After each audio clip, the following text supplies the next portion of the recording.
Hello students, welcome back to my YouTube channel. आज हम exercise 9.1 को शुरू करने वाले हैं, तो बिना देर किए चलिए शुरू करते हैं। जिसका फर्स्ट क्वेश्चन है, हमें जो फंक्शन दिए गए हैं उनका इंटीग्रेशन करना है with respect to the x. जिसमें ए पार्ट में हमारे पास फंक्शन है एक्स स्क्वायर और यहाँ पर लिखा हुआ है क्यूब रूट। हमें इसका इंटीग्रेशन करना है एक्स के सापेक्ष, तो हम पहले इंटीग्रेशन का लगाते हैं सिंबल और साथ में लगाते हैं dx, और हमेशा इंटीग्रेशन को हम i से ही व्यक्त करेंगे। अब पहले इस क्वेश्चन को थोड़ा सा एक्सप्लेन करते हैं। एक्चुअल में क्वेश्चन है x का स्क्वायर और इसकी पावर है 1/3। यहाँ जो रूट के साथ 3 लिखा जाता है इसका मतलब होता है घात 1/3। यहाँ पर यदि n होगा तो घात 1/n बन जाएगी। ये आपका क्वेश्चन है। थोड़ा और ठीक करते हैं, अभी इंटीग्रेशन करना शुरू नहीं किया है। घात के ऊपर घात है तो घातों का गुणा कर दिया, तो ये x की पावर n के जैसे हैं। और हम जानते हैं कि जब हम x की पावर n का इंटीग्रेशन करेंगे तो बन जाएगा घात में 1 जोड़ा और वही घात बटे में। इस आधार पर इसका उत्तर बनेगा x की पावर 2/3 प्लस 1 बटे में 2/3 प्लस 1। जिसको यदि हल करें तो x की पावर बन जाएगी 5/3, और जब ये वाला पद देखेंगे तो इसका मान भी 5/3 ऊपर आएगा तो बन जाएगा 3/5 plus constant of integration c, जो कि आपके क्वेश्चन का फाइनल आंसर होगा। एक बात का विशेष ध्यान रखना है कि हम इस एक्सरसाइज में केवल और केवल जो हमने 18 सूत्र पढ़े हैं उन सूत्रों से बाहर हमें नहीं जाना है। बी पार्ट में फंक्शन है e की पावर में 3x, जिसका हमें इंटीग्रेशन करना है x के सापेक्ष और हम इसको i मान लेते हैं। मैंने पूर्व में बताया था कि हम चाहे x हो, चाहे ax हो, चाहे ax प्लस b हो, इनको हम x के सेंस में ही यूज़ करने वाले हैं। तो ये वाला पद जो लिखा हुआ है 3x, ये वास्तव में x के जैसे ही काम करेगा। और यदि हम e की पावर x के इंटीग्रेशन की बात करें तो उसका उत्तर होता है e की power x plus constant of integration c। तो यहाँ पर आंसर बनेगा e की पावर 3x, x के साथ गुणा में 3 है तो हमने 3 का भाग लगा दिया। उसके बाद इसका उत्तर आएगा प्लस c, आपका फाइनल आंसर। इसके सी पार्ट में फंक्शन है 1/2 की पावर में x, जिसका हमें x के सापेक्ष करना है समाकलन, और समाकलन को नाम देते हैं i। ये वास्तव में a की पावर x के जैसा है, और a की पावर x का इंटीग्रेशन हम जानते हैं a की पावर x बटे में log a plus constant of integration c। तो यहाँ पर बनेगा a की power x upon log a plus constant of integration c। ये आपका आंसर है। हम चाहें तो ये थोड़ा बहुत चेंज भी हो सकता है। देखिए कैसे, हम यहाँ पर 1/2 की पावर x को लिख सकते हैं 2 की पावर माइनस x, और जो बटे में log 1/2 है जो कि बन सकता है log 1 माइनस log 2, और log 1 का मान होता है 0, तो ओवरऑल वैल्यू बन जाएगी सिर्फ माइनस log 2। तो ये बटे में जो आ रहा है वो माइनस आगे शिफ्ट कर दिया, log 2 plus constant of integration c।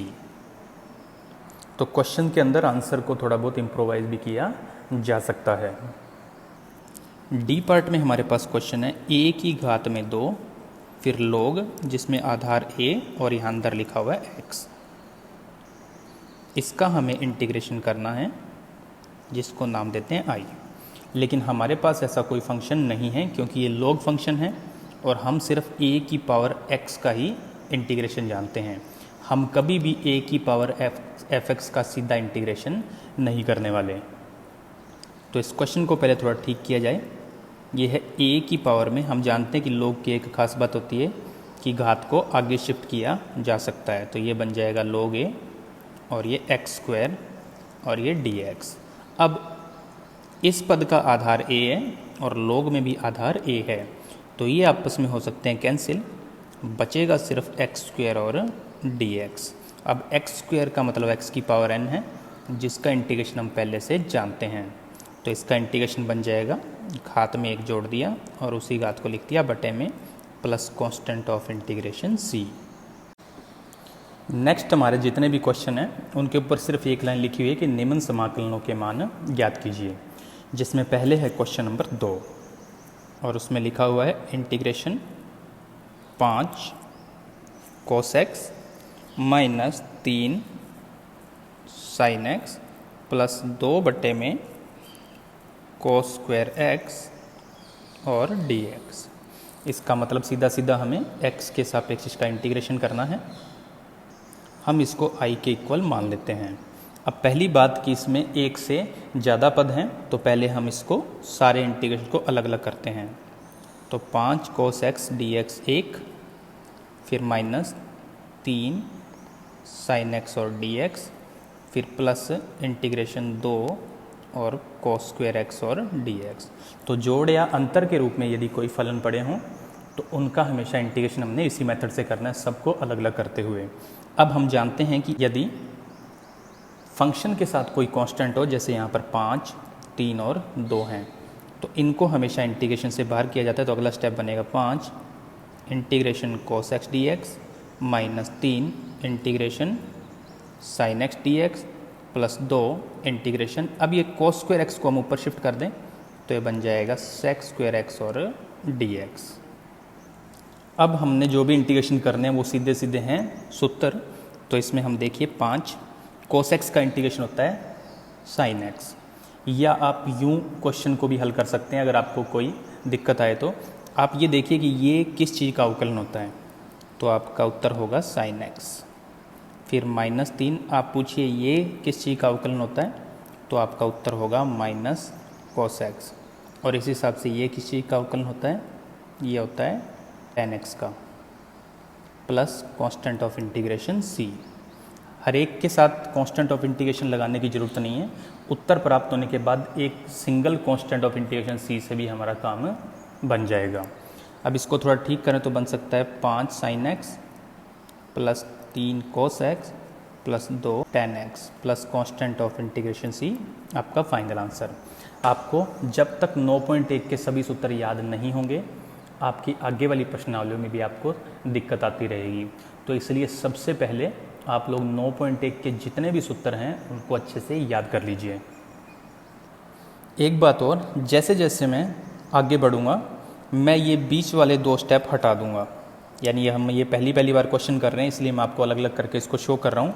Otherwise आपको सीधा आंसर या तो इस स्टेप में या इस स्टेप में निकालना आना चाहिए। नेक्स्ट क्वेश्चन में दिए गए इंटीग्रेशन को नाम देते हैं आई। ये देखिए अब u बटे वी की फॉर्म में है, जिसका हमने अभी तक कोई फॉर्मूला नहीं सीखा इंटीग्रेशन में। तो इसको हम 2 पार्ट में बांट लेते हैं। पहला पार्ट बनेगा एक्स क्यूब बटे एक्स स्क्वायर और दूसरा पार्ट बनेगा -1 बटे एक्स स्क्वायर इंटीग्रेशन और डी एक्स, जिसके फर्स्ट स्टेप में बनेगा x और दूसरे स्टेप में बन जाएगा माइनस और x की पावर -2। एक्स स्क्वायर को उठा के ऊपर ले गए तो x की पावर -2। अब इसमें x का इंटीग्रेशन x की पावर n के जैसे करें तो हमें प्राप्त होता है x की power n plus 1 upon n plus 1।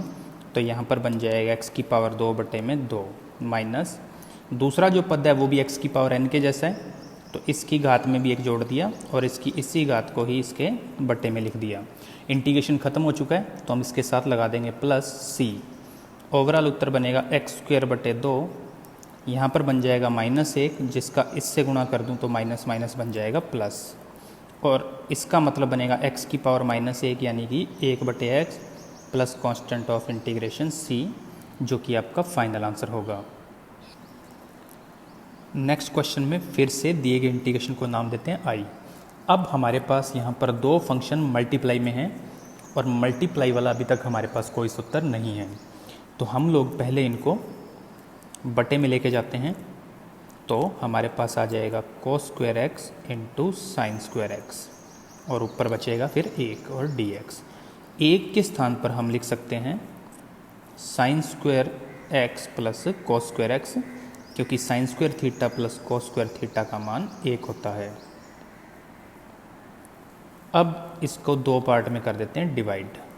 पहला पार्ट जब हम इनका भाग करेंगे तो साइन स्क्वायर से साइन स्क्वायर हो जाएगा कैंसिल, बचेगा सिर्फ 1 अपॉन कोस स्क्वायर एक्स और कोस स्क्वायर एक्स ऊपर आके बन जाएगा सेक स्क्वायर एक्स। इसी प्रकार यदि हम इनका भाग करते हैं तो हमारे पास कोस स्क्वायर से कोस स्क्वायर कैंसिल हो जाएगा, बचेगा सिर्फ 1 अपॉन साइन स्क्वायर एक्स, जो कि ऊपर आके बन जाएगा कोसेक स्क्वायर एक्स इंटीग्रेशन और डी एक्स। अब यदि आप ध्यान से देखेंगे तो मल्टीप्लाई वाले फंक्शन जोड़ या घटाव के रूप में आ चुके हैं और इनका इंटीग्रेशन करना बहुत ही आसान है। सेक स्क्वायर का इंटीग्रेशन बन जाता है tan x और कोसेक स्क्वायर x का इंटीग्रेशन बन जाता है माइनस कोट x। इंटीग्रेशन खत्म plus constant of integration c, आपका फाइनल आंसर। नेक्स्ट क्वेश्चन में इंटीग्रेशन है 1 plus x into the root x, और इसको हल करने के लिए हम लोग पहले इनका आपस में कर लेते हैं गुणा। तो इसका पहला पद बनेगा रूट एक्स और दूसरा पद बन जाएगा एक्स रूट एक्स और डी एक्स। रूट एक्स का मतलब होता है एक्स की पावर 1/2, इसी प्रकार इस पद का मतलब बनेगा एक्स की पावर 3/2 डी एक्स। इंटीग्रेशन योग के रूप में फलन है और दोनों ही x की पावर n के रूप में है, जिनका इंटीग्रेशन x की पावर n+1/n+1 बनता है। तो इस आधार पर पहले पद का इंटीग्रेशन बनेगा घात में 1 जोड़कर, घात को ले आए बटे में, प्लस का निशान, दूसरे पद में भी घात में 1 जोड़कर और घात को ले आते हैं बटे में। दोनों इंटीग्रेशन का मान आ चुका है plus constant of integration c। पहले पद में बटे में है 3/2, ऊपर आके बन जाएगा 2/3 और x की पावर 3/2 प्लस इसका मतलब 5/2, ऊपर आके बनेगा 2/5 और x की power 5/2 plus constant of integration c, जो कि आपका फाइनल आंसर होगा। हमारे नेक्स्ट क्वेश्चन में एक विशेष बात है कि वहाँ पर समाकलन a के सापेक्ष किया जा रहा है। तो आपने इसमें a की पावर x का सूत्र ना लगाकर x की पावर n वाले सूत्र का इस्तेमाल करना है। तो इसका आंसर बनेगा घात में 1 जोड़ दिया और वही घात बटे में plus constant of integration c, final answer. Next question में u/v की फॉर्म में है, जिसका कोई फॉर्मूला हमारे पास नहीं है। तो हम अंश में 1 जोड़ देते हैं और 1 घटा देते हैं, बाकी सभी चीज़ों को एज इट इज। अब आपने इस पद पे कोष्ठक लगा लेना है और आपने इसको 2 पार्ट में बांट लेना है। पहले पार्ट में जब हम 1 + x² में 1 + x² का भाग देंगे तो हमें प्राप्त होगा 1, और दूसरा पद आपका ये बन रहा है, तो यहाँ पर आ जाएगा -1/1 प्लस x² इंटीग्रेशन और dx। इसको अच्छे से एक्सप्लेन करने के लिए मैं इसके 2 पार्ट कर रहा हूँ। एक तो 1 dx इंटीग्रेशन, एक माइनस का निशान 1/1 प्लस x² और dx। 1 का इंटीग्रेशन x के सापेक्ष कर रहे हैं तो उत्तर प्राप्त होगा x, और ये जो है इसका आंसर बन जाएगा माइनस आगे tan inverse x plus constant of integration c। Next question में इंटीग्रेशन में हम लोग cos² x के स्थान पे लिखते हैं 1 - sin² x, बटे में है 1 प्लस sin x और dx। 1 की जगह 1 का स्क्वायर भी हो सकता है, तो ऊपर बन रहा है a² - b², जिसके गुणनखंड होंगे a plus b into a minus b, और बटे में चल रहा है 1 प्लस sin x और dx, जिसमें 1 प्लस sin x से 1 प्लस sin x कैंसिल, शेष बचा 1 माइनस sin x। अब इसको 2 इंटीग्रेशन में नहीं चेंज करते, सीधा ही सॉल्व कर देते हैं। 1 का इंटीग्रेशन x के सापेक्ष प्राप्त होगा x, माइनस का निशान, साइन का इंटीग्रेशन होगा माइनस कोस, तो minus minus plus cos x, integration खत्म plus constant of integration c, final answer. Next integration, इसमें पहले इनके जो स्टेप उनका मल्टीप्लाई करते हैं, तो पद बन जाएंगे sec² x plus sec x into में tan x और dx। इसको 2 इंटीग्रेशन में चेंज करें तो पहला पद होगा sec² x और dx, प्लस दूसरा इंटीग्रेशन होगा sec x इंटू में tan x और dx। दोनों ही सीधे सीधे सूत्र हैं। sec² का इंटीग्रेशन बन जाएगा tan x और sec x into tan x का बन जाएगा सिर्फ sec x। इंटीग्रेशन खत्म plus constant of integration c, final answer.